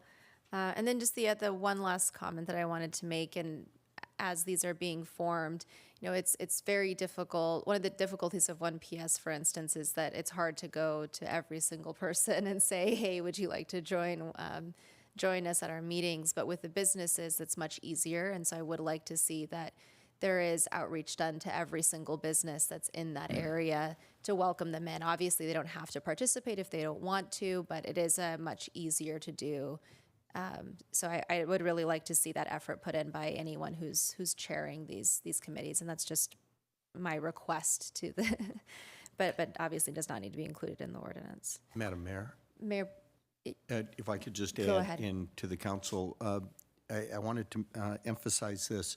When we first hired Mr. Grubel as the Central Business District Coordinator, we said one of the things we want to do is change that title so it was inclusive of all the business districts.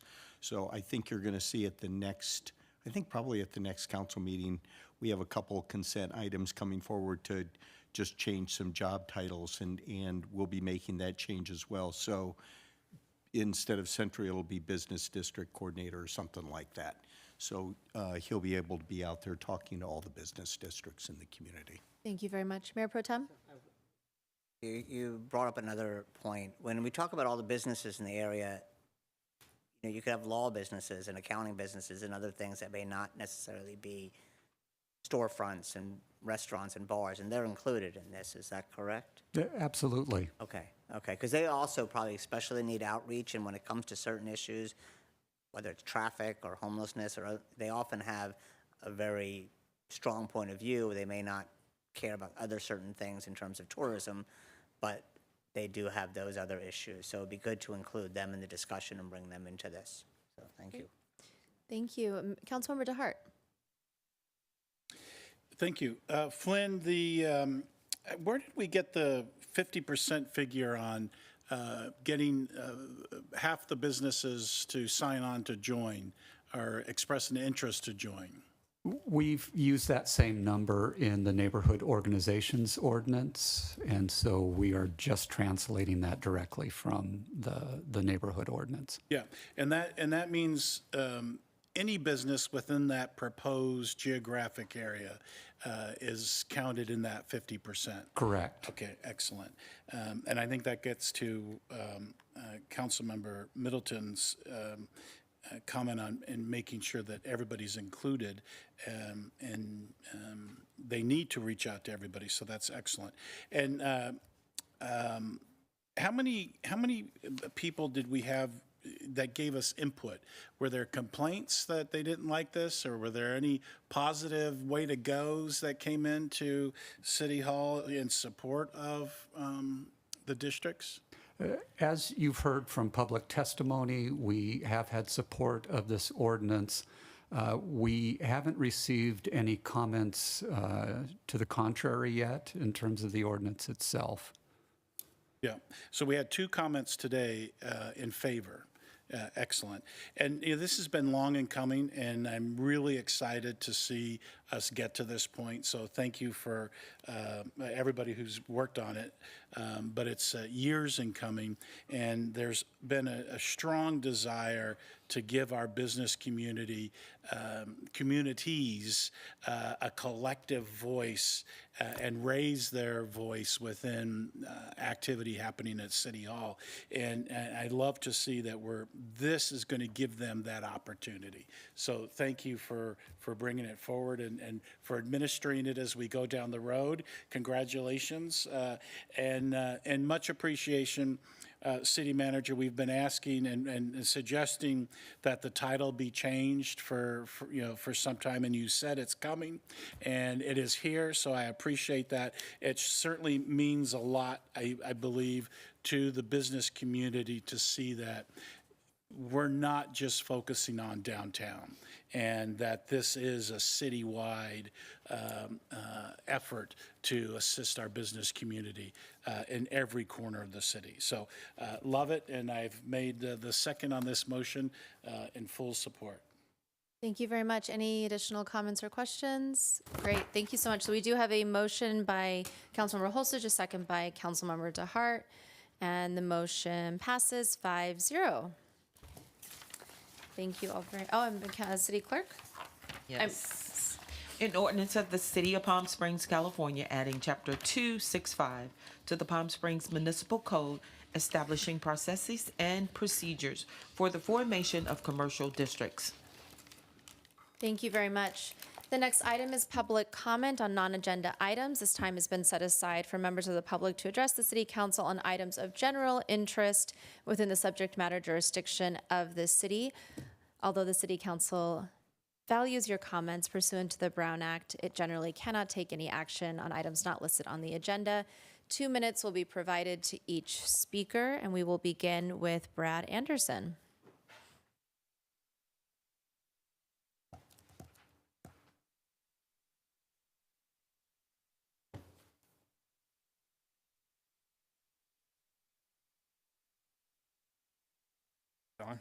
Thank you. My name is Brad Anderson. I currently live in the city of Rancho Mirage, and this is like the old days, 20 years ago plus. It was quite quiet, and that's, well, anyway, I guess I'm very naive about the catalytic converter thing. I didn't even occur to me that it would be a financial issue on revenue for citations, and that's why the city and the county was involved. and now my eyes wide open, so I understand how that's going. But I guess I'm kind of concerned because, well, I guess where I'm going with this is how the city operates with public comment and items of shortened public comment and not being able to address items in a timely manner. And even tonight, the meeting starting late. It's a very common occurrence in Palm Springs to not have a meeting start on time. And I don't know if it's because of the meals being eaten, and then maybe, I don't know. I don't know the premise, and that brings me to the agenda too. I don't see the closed session topics on this agenda, and it should be printed out here. Yeah, it's in the book. It should be on the agenda because you're reporting out on the open session. So that's something you could maybe consider doing, because people like me like to look at that. And I guess all I'm doing is complaining because I don't see anything good going on here. So with that note, I'm going to leave you alone, and I'll talk to you next week, I'm sure. You'll hear from me, I'm sure. Thank you. Thank you. And as a point of pride, the council meeting has started on time more often than ever this year with me as mayor. Next speaker is Zachary Daniel Madam Mayor, Stone. if I could make a brief comment. The closed session agenda is posted on the website. I just think it's really important for the public to have confidence in terms of what the city council and the city clerk is doing. It is, I don't know what Mr. Anderson is referring to where he's not finding it, but it is online. It is posted outside. Thank you very much. Next speaker is Zachary Daniel Stone.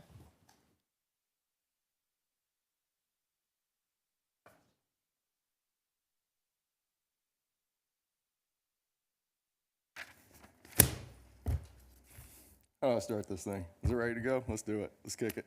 Guys, I'm so excited to be here. That was awesome. Brad, you are the man. I love it. Got my library card here. There it is. Got my library card. It's important. Got a book here. It's called Misbelief: What Makes Rational People Believe Irrational Things. It's one for City Council. How to Think: A Survival Guide for a World at Odds. One for City Council. Mapping Time. I brought this one before. Check it out again today. There were some things I was like, oh my God. I need to know if I've been talking to you guys for as long as I've been talking to you. I mean, months. I can't work the tears up. I tried. You guys aren't listening. That's okay. Let's start a homeless and affordable housing task force or commission. Let's also go ahead and see what's going on with that rent commission, you know? I'm going to show up to the, what's the human one? See if they can do something. I'm like, hey man, I'm human. Y'all human. Maybe we can talk with city council and get some stuff going. Here's what I really got. Robert's Rules of Order right here. And what I'm wanting to do is see if I can yield my time to Brad to see if Brad can come back up here. So who do we need to talk with about doing that? Is that something we can do? Because we've got the book right here that I know we can do that. So is this city council or is this something we can ask the city attorney to yield my time? As the mayor has indicated earlier during public comments, this is not a question and answer session. This is a public comment session. Right, and I would like to yield my commenting time to Brad. Is that something we can do? Brad, I'm gonna yield my time. Do you have anything? 16 seconds, 15 seconds, come on. But if they didn't have policy, is that something you think we could look into? Everybody should be able to donate. They should be able to donate time. This is true. This is true. Thank you, Brad, for everything you do. I do appreciate it. Thank you. Next speaker is Alex on Zoom. IT, do we have Alex? We do not have Alex. Okay. Well, with that, the public comment session is now closed. The next item is City Council and City Manager requests for upcoming agenda development. City Manager.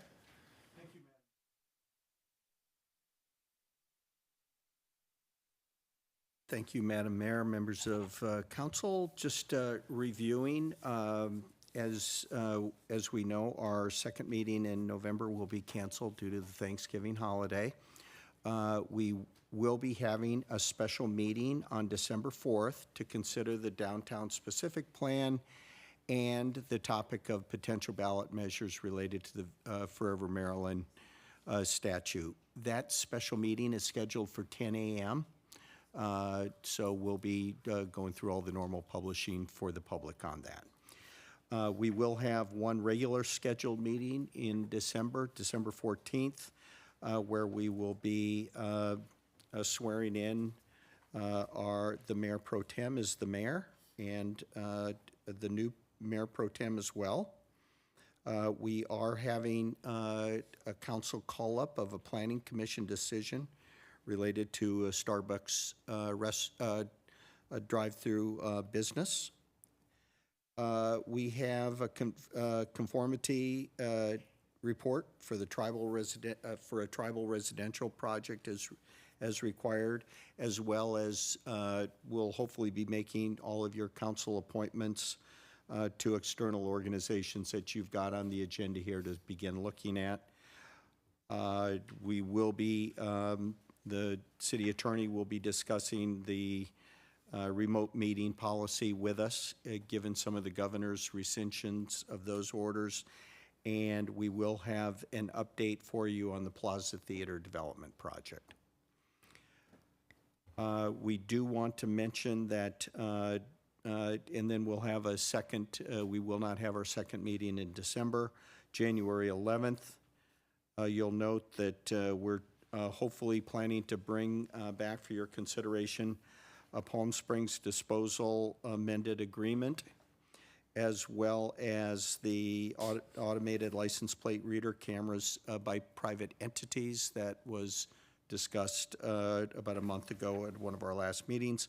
And then we've arranged for COD to come and give us a presentation at the second meeting in January. So that gives you a kind of a look forward of the next couple months. Thank you very much. Councilmember DeHart. Hey, Scott, what does a council call-up mean? I'll go ahead and respond to that, Mr. Stiles, if you don't mind. In Chapter 2 of the Palm Springs Municipal Code, it offers the City Council the opportunity to bring forward decisions of other boards and commissions that would not normally come before them. In this instance, it was an item that I believe was rejected either by the Planning Commission or Architectural Review Committee. No, it was accepted. It was approved. It was approved. Oh, okay. But again, this gives the City Council an opportunity to review those decisions. And just as also a note, this is one of the only times that an individual council member has the power to add something to the agenda without conversing with all of you. And what action can council take when there's a call-up? Essentially, council can take the action of either approving or denying an application. It's basically a de novo hearing of the item. And does the public find out what council member asked for the call-up? It was me. Yeah. Staff report. Oh, okay. Very, it's usually stated in the staff report is what I heard. So, okay, thank you. That's good. It's an education. Yeah, absolutely. This is the first time this is happening for this council, so thank you for asking those clarifying questions. Actually, that's helpful. Councilmember Holstage. Thank you. I see the COD update as a presentation, so could you just say a little bit more? Is it COD presenting? Because I know that we have our assistant city manager appointed to serve on the COD community board. You know, I'm just wondering if we want a presentation versus an agenda item and an opportunity to provide some real comment. So could you tell us a little bit more about what the presentation looks like? Yes, the College of the Desert, including the interim president and the, I believe his title is president of the Palm Springs campus, will be offering a presentation on the West Valley campus in terms of its status and its schedule. And so that's what they'll be bringing forward to us. Thank you. So at that time, we'll be able to make comments about the proposed plans and timeline, et cetera. Yes, you will be. Thank you, because I have some. And then I'm looking forward for Palm Springs disposal amended agreement. Very much looking forward to that. I know I've requested and I've worked with city staff on them providing pails for composting, like most of the other agencies throughout the Coachella Valley did, and which are required to compost. And right now, Palm Springs residents are required to purchase their own, which I don't think is fair. And so I'm hoping to see that included in the agreement. And yes, I appreciate this. Looking forward to it. Thank you. Thank you. Anyone else? No? Okay. I do have Councilmember Middleton. That's fine. Go ahead. Well, actually, you know what? Can I just make a request for the agenda first?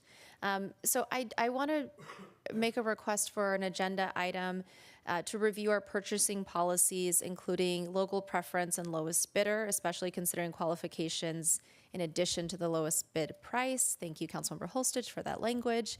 Councilmember Holstage and I met with staff today to talk about parks, and one of the things that staff said to us was that they're having difficulties with how they can choose companies to do the work, for instance, maintenance work, because they have to do the lowest bidder. So these are things that have come up before with council. So we'd like to be able to amend our purchasing policies so that we can potentially hire the best possible contractor instead of just the lowest bidder. So if there's council support for that item, we'd like to bring that back in January or February. I second that request. Yeah, okay. I'm seeing nods from council. So if we can do that. Thank yous to our interim facilities and maintenance director, Lori Alain, for bringing that up and saying that it was needed. And just in general, just a note to staff, we really do want to hear your ideas because you're the ones implementing all of the work that we do, and anything that you think that we need to adjust so that you can better do your work, please do tell us. This is really, really valuable. Councilmember Middleton.